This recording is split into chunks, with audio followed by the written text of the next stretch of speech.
መጽሐፍ ቅዱስ እንዲህ ይላል፣ ጥበበኛ ሴት ቤቷን ትሰራለች፣ ሰነፍ ደግሞ በገዛ እጇ ታፈርሰዋለች ይላል። ጥበብ እጅግ ወሳኝ፣ እጅግ አስፈላጊ። ምሳሌ 31 ላይ ድንቅ ሴት አለች። ልባምን ሴት ማን ያገኛታል? ዋጋዋ ከቀይ ዕንቁ ይልቅ እጅግ የከበረ ነው ይላል። ሴቶች እጅግ ጥበብን በሕይወታችን ላይ የጨመሩ መምጣት አይደለም ለራሳቸው ቤታቸውን፣ ትውልዳቸውን፣ ማህበረሰባቸውን፣ አገራቸውን ማዳን ይችላሉ። እንደምን ሰነበታችሁ ፕሮግራማችን ተከታታዮች። ይህ የጥበብ ጎጆ የተሰኘው ፕሮግራም ነው። ይህንን ቤት ሰብስክራይብ፣ ላይክ እና ሼር በማድረግ አብራችሁን እንድትቆዩ እየጋበዝኳችሁ ዛሬ ደግሞ ለየት ያለ ፕሮግራም ይዤላችሁ መጥቻለሁ። ይህም ጥበበኛ ሴት በሚል ነው። ጥበበኛ ሴትና ትዳር። እንዲህ ጥበበኛ ሴቶች ያሉበት ቤት፣ ጥበበኛ ሴት ያለችበት ልጆች፣ ማህበረሰብ ምን ይመስላሉ? ስለዚህ በምድራችን ላይ ብዙ ጥበበኛ ሴቶች ይበዙ ዘንድ፣ ሴቶች ደግሞ ራሳቸውን በጥበብና በእውቀት ይሞሉ ዘንድ ለምን መጽሐፍ ቅዱስ እንዲህ ይላል፣ ጥበበኛ ሴት ቤቷን ትሰራለች፣ ሰነፍ ደግሞ በገዛ እጇ ታፈርሰዋለች ይላል። ጥበብ እጅግ ወሳኝ፣ እጅግ አስፈላጊ። ምሳሌ 31 ላይ ድንቅ ሴት አለች። ልባምን ሴት ማን ያገኛታል? ዋጋዋ ከቀይ ዕንቁ ይልቅ እጅግ የከበረ ነው ይላል። ሴቶች እጅግ ጥበብን በሕይወታችን ላይ እየጨመሩ መምጣት አይደለም ለራሳቸው ቤታቸውን፣ ትውልዳቸውን፣ ማህበረሰባቸውን፣ አገራቸውን ማዳን ይችላሉ። ስለዚህ ሴቶች ታዲያ እንዴት ነው ጥበብን የምንጨምረው? በምን አይነት መንገድ ነው ሴቶች ጥበበኛ እየሆኑ የሚመጡት? ባሎችስ ታዲያ ሚስቶቻቸው ጥበበኞች ጥበባቸው እየጨመረ እንዲመጣ ምንድን ነው የሚያደርጉት? መቼም ሰው ስርት ብሎ ጥበበኛ ሆኖ አይወለድም። በህይወት ሂደት ውስጥ እየጨመረ እያሳደገ የሚመጣው ነገር ነው፣ እየተማረ። ለምን? ጥበበኛ ሰው ለመማር ቅርብ ነው። ጥበበኛ ሰው ሲገሰጽ ይሰማል። ጥበበኛ ሰው ሲመከር ይሰማል። ሰነፍ ግን ይህን ማድረግ አይችልም። ስለዚህ እለት በህይወት ላይ እያደረግን ነው ጥበብን እያሳደግን የምንመጣው እንጂ በአንድ ጊዜ በቅጽበት ሰው ጥበበኛ አይሆንም። በሂደት አንዳንድ ሰው ቶሎ በጊዜ እየጨመረ ግማሹ በጣም ረጅም ዓመት ቆይቶ ራሱ በዛው ሰው ውስጥ ጥበብ ወይም ዕውቀት አይታይም። ስለዚህ በተለይ በትዳር ላይ ሴቶች ጥበበኛ እየሆኑ በመጡ ቁጥር ማህበረሰባቸው ሻይን ነው። ከነዚያ ሴቶች የተነሳ ቤታቸው ሻይን ያደርጋል፣ ልጆቻቸው ሻይን ያደርጋሉ፣ ማህበረሰባቸው ሻይን ያደርጋል። በራሳቸው ጋር ብቻ የሚያበቁ አይደሉም። ሁሌ ጥሩ አእምሮ ያላቸው ናቸው። ፖዚቲቭ ናቸው። ሁሉ ጊዜ እነዚህ ሴቶች ፖዚቲቭ ናቸው። ለተንኮል ጊዜ የላቸውም። ለሽረባ፣ ለተለያዩ ክፋቶች ጊዜ የላቸውም። እነሱ ሁሌ ውስጣቸው የሚሞሉት በበጎ ነገር በራእይ የተሞሉ ናቸው። እንደገናም ደግሞ የበጎነት ስራን ሁሌ የሚያደርጉት እንጂ ክፋትን፣ ሰውን የመበደል ስራ ለመስራት አእምሯቸው ለዚያ ክፍት አይደለም። ሁሌ በጎ ነገርን ማድረግ ታታሪዎች ናቸው። ላይፋቸውን በጣም ለመቀየር ይጥራሉ። አይደለም የራሳቸውን የሌሎች ሰዎች ህይወት ራሱ እንዲቀየር በጣም የሚተጉ ሴቶች ናቸው እነዚህ። ያቺ ምሳሌ 31 ላይ ያለችው ሴት ድንቅ ሴት ናት። ከእግዚአብሔር ጋር ያላቸው ዕውቀት መገናኘት እጅግ የጠበቀ ነው። ለምን? መጽሐፍ ቅዱስ ሲናገር የጥበብ መጀመሪያ እግዚአብሔርን መፍራት ነው ይላል። አንዲት ሴት ጥበበኛ ነች ስንል የመጀመሪያው እግዚአብሔርን በመፍራት መንፈስ የተሞላች ነች። ፍጹም እግዚአብሔር በህይወቷ ላይ ትልቅ ስፍራ አለው። እግዚአብሔርን የሚፈራ ሰው ደግሞ ብዙ ነገሩ መልካም ነው የሚሆነው። ትጸልያለች፣ ከእግዚአብሔር ጋር ጥሩ ኮሚኒኬሽን ያላት ናት። የእግዚአብሔር ቃል የህይወቷ መርህ ነው። ከዚህ የተነሳ ቤቷን የማስተዳደር ልጆቿን የማስተዳደር ከእግዚአብሔር ጋር ያላትን መንገድ አቅንታ የሚያዝ እጅግ በጎ መንገድ አላት። ስለዚህ ጥበብን በመሞላት ቤታችንን፣ ልጆቻችንን፣ ትዳራችንን፣ ማህበረሰባችንን መታደግ እንችላለን። አንዲት የምትገርም ሴት አለች፣ አብጊያ የምትባል። አብጊያ የሚገርማችሁ ባሏ ናባል ይባላል። እጅግ ባለጠጋ ነው፣ ሁሉም ነገር አለው።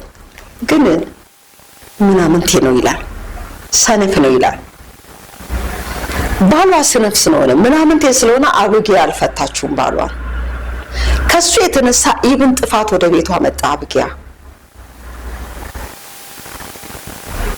ከሱ ጋር አልተከራከረችም። ከቤቷ ምን ከለከለች? ጥፋትን ከለከለች። ጥበበኛ ሴት ወደ ቤቷ የመጣውን ጥፋት የጥፋት ማዕበል የመታደግ የመሸፈን አቅም አላት እንጂ አደባባይ ወጣኔ ቤት እንዲሆነ እንዲተፈጠረ እንዲያለች አትለፈልፍም። በየፍርድ ቤቱም አትዞርም። ጀስት ስትራግል ታደርጋለች። ብላትን ታስባለች። እንዴት ባደርግ ነው ማስመለጥ የምችለው ቤቴ? አንድም ከቤታቸው አንድ እንደማይቀር ነው መልእክት የደረሳት። ይህንን ታሪክ ስለ አቢግያ መጽሐፍ ቅዱስ ውስጥ ገብታችሁ ማንበብ ትችላላችሁ። ነገር ግን ክርክሯ ያልነበረው ክርክሯ ቤቷን መታደግ ነበረ። ቤቷን ታደገች። እንደዚሁ ሴቶች ዕውቀት አእምሮ ሲኖራቸው ጥሩ አመለካከት ሲኖራቸው ቤታቸውን የመታደግ ትውልዳቸውን የመታደግ ከነሱ የተነሳ አካባቢያቸው የመታደግ አቅም አላቸው ማለት ነው። አቢግያ እንዲህ ነው ያደረገችው እንጂ ባሏ ስለተመቻት አይደለም። ባሏ ስማርት ስለሆነ አይደለም። እየጠጣ የነበረ ሰው ነው። መብላት መጠጣት ምናምንቴ ሰው ከተባለ ባህሪው ሰነፍ ነው ከተባለ ብዙ ነገር አለው አብሮ ተያይዞ። የሰነፈ ሰው ብዙ ነገር ነው የሚያደርገው። የሚጠጣ ሰው ብዙ ነገር ነው የሚያደርገው። ነገር ግን ቤትን መታደግ ትችላለች። ትውልዷን መታደግ ትችላለች። የሚገርማችሁ ይህች ሴት ድንቅ ሴት ናች። ፍጻሜውም እጅግ መልካም ነበረ።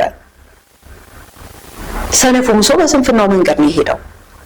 ስለዚህ ሴቶችን እየጎበዙ በሄዱ ቁጥር እጅግ ዊዝደም እየጨመሩ በመጡ ቁጥር የመታደግ ስራ፣ ትውልድን የመታደግ ስራ፣ ቤትን ትዳርን የመታደግ ስራ ቅድም ምሳሌ ላይ እንዳለው ጥበበኛ ሴት ቤቷን ትሰራዋለች ማለት ትታደገዋለች፣ ከጥፋት ትከለክላለች፣ እለት እለት ለዛ ቤት ትተጋለች ማለት ነው። በደንብ እኮ እዛች ቤት ውስጥ ሴት ቤት ውስጥ ምክንያት የሆነ ኢሹ አላት። ምትሰራ ከሆነ የሆነ ስራ የሚያስፈልግ ጉዳይ አለ ማለት ነው። አቢግያ ቤትም ምቹ በደንብ አሳማኝ ጉዳይ ነበረ። ግን እሱ አይደለም። ሰዎች ዕውቀትና ጥበብን በጨመሩ ቁጥር የመታደግ ስራ የመስራት ስራ ነው ቤታቸውን፣ ትውልዳቸውን፣ ራሳቸውን። ሰነፍ ሴቶች አይደለም ሌላ ለመታደግ ራሳቸውን መጠበቅ አይችሉም። የራሳቸውን ሚስጥር መደበቅ አይችሉም። የራሳቸውን ህይወት መምራት አይችሉም። ከዚህ የተነሳ ብዙ ቆንጆ የሚመስሉ በጣም የተዋጣላቸው ሴቶች ራሳቸውን መምራት አቅቷቸው ለተለያየ ችግር ተዳርገው እናያለን።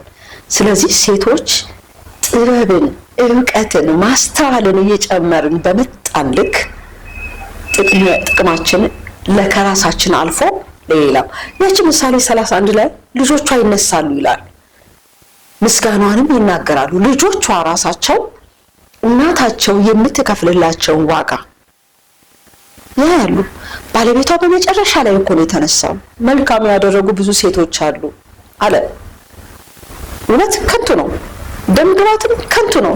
እግዚአብሔርን የምትፈራ ሴት እሷ ትመሰገናለች እያለ ማድነቁ ነው የጀመረው ወደ መጨረሻ። እሷ ግን በትጋት የምትሰራ ሴት ነች። ለምን? ራዕይ አላት። ሴቶች ራዕይ ሊኖረን ይገባል። ያለ ራዕይ የምንኖር ከሆነ መረነን።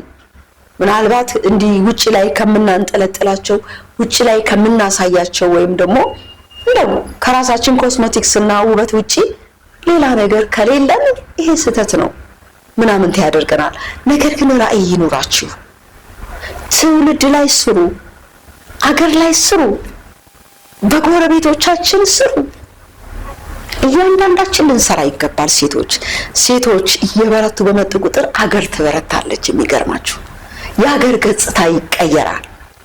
ይህን ስላችሁ የሚያስተዳድሩ ወንዶች የራሳቸውን ኃላፊነት እየተወጡ እያለ የኛ የራሳችንን ድርሻ ነው የሴቶችን ድርሻ ነው የምንነጋገረው። ሴቶች እጅግ ዋይዝ ልንሆን ይገባል። እጅግ እለት እለት በራሳችን ላይ ልንጨምር ይገባል። ማንበብ አለብን እንዴ! ቀድሞ የነበረውን ነገር መመርመር፣ አሁን ያለውን ወደፊት ሊሆን ያለን መመርመር ግድ ነው። ዝም ብለን ምግብ እየበላን እየወለድን ለልጆቻችን ጋር የምንነግረው ታሪክ የሌለን እናቶች መሆን የለብንም። ይህ ደግሞ የሙሴ እናት ይህንን አሳይታናለች። የሙሴ እናት እኮ ሰው ሁሉ ልጁ ውሃ ውስጥ በሚጣል ጊዜ እሷ ልጇን የታደገች ጥበበኛ ሴት ነች። ሰወረችው። ግን መሸሸግ ባልቻለች ጊዜስ ልጇ እንዳይሞትባት የወሰደችው መንገድ አስደናቂ መንገድ ነው። ልጇ እንዳይሞትባት ልጇን ቅርጫት ሰርታ ያ ቅርጫት ውሃ እንዳያስገባ አድርጋ የፈርዖን ልጅ ልትዝናና ወደምትመጣበት ልትታጠብ ወደምትመጣበት ስፍራ ነው ወስዳ ያስቀመጠችው። ደግሞ የሚገርመው ሴት ልጇን እስቲ ተከታታይ ፈርዖን ንጉስ ቤት እንዲያድግ የንጉስ ልጅ እንዲባል ግን ራሷ ጋር መጥቶ ሲያድግ እናት የነገረችውን ነገር ሚስጥር ፈርዖን አረሰው ነው ሙሴ አረሰው። በኋላ ላይ የፈርዖን የልጅ ልጅ መባልን ያለ ለምን እውነቱን እናት ነግራዋለች። እኛ እናቶች ለልጆቻችን የምንነግራቸው ነገር ልጆቻችን ይሰማሉ። ተፈጥሯዊ ቁርኝታችንን በጣም ጠንካራ ስለሆነ ልጆቻችንን በፍቅር ነው ከጠላናቸው ከመታናቸው በዱላ እንንገራቸው ብለን ልጆቻችን አይሰሙንም። በፍቅር ግን ልጆቻችንን ማሰልጠን እንችላለን። ስለዚህ እንግዲህ ሴቶች ጥበባችን እየጨመረ ሲመጣ በራሳችን ላይ ሁሉ ጊዜ እንጨምራለን። ሁሉ ጊዜ ለመማር ለመመከር አዲስ ነገር ለማወቅ ዝግጁ ነን።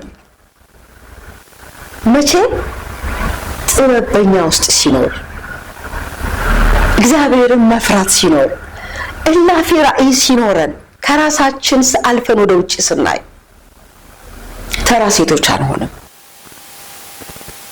ራሳችን ላይ መስራት አለብን እንደምንጠቅም። ምናልባት አንዳንድ ሰዎች በቃ ሴት ምን ታመጫለሽ እንደዚህ አትስሟቸው፣ ትችያለሽ። ትልቅ ለውጥ ሴቶች በሰለጠኑ ቁጥር ምድር ትልቅ ለውጥ ነው የምታስተናግደው። ሴቶች ራሳቸውን እያበቁ እያስተማሩ በመጡ ቁጥር ትልቅ ለውጥን ምድር ታስተናግዳለች። ስለዚህ ሴቶች ጥበብን ዕለት ዕለት እንጨምር። ቤታችንን እንታደግ፣ ልጆቻችንን እንታደግ፣ ማህበረሰባችንን እንታደግ፣ ሀገራችንን እንታደግ። ጥበበኛ ሴት ምድሯን ይዛ በእግዚአብሔር ፊት ትጸልያለች እንጂ ወሬ አትከተልም። ከእግዚአብሔር ዘንድ የሆነውን ነገር ትመረምራለች። ወደ እግዚአብሔር ነገሮችን ታቀርባለች። ሶሉሽን እንዲመጣ ታደርጋለች። ስለዚህ ጓዳ እንኳን ስትሆኑ ኃይለኛ ወሬር ሁኑ፣ ተዋጉ፣ መንፈሳዊ ጦርነትን ልመዱ እንጂ ዝም ብላችሁ ያቺ ሴት እኮ ምሳሌ 31 ላይ በሌሊት መብራቷ አይጠፋም እሷ ጋር መብራት። በጣም ትጉ ናት። ትጸልያለች፣ ትሰራለች፣ ታነባለች፣ በጎ ታደርጋለች፣ ከራሷ ተልፋ ሌሎችን ትረዳለች፣ በቤቷ ውስጥ ያሉትን ሰዎች በአግባቡ ታስተዳድራለች። በቃ እቺ ናት ጥበበኛ ሴት። ስለዚህ እህቶቼ ጥበብን እየጨመርን ትዳራችንን እንታደግ። ጥበበኛ ሴት ቤቷን ትሰራለች፣ ሰነፍ ደግሞ በራሷ እጅ ታፈርሰዋለች ይላል። በእጃችን ቤታችንን፣ ትዳራችንን፣ ልጆቻችንን እንዳንበትን፣ ማህበረሰባችንን እንዳንጎዳ በጥበብ ራሳችንን እንሙላ። እንግዲህ ለዛሬ ያለኝ ፕሮግራም ይሄ ነው። በሚቀጥለው በሌላ ፕሮግራም እስከምንገናኝ በደህና ቆዩ።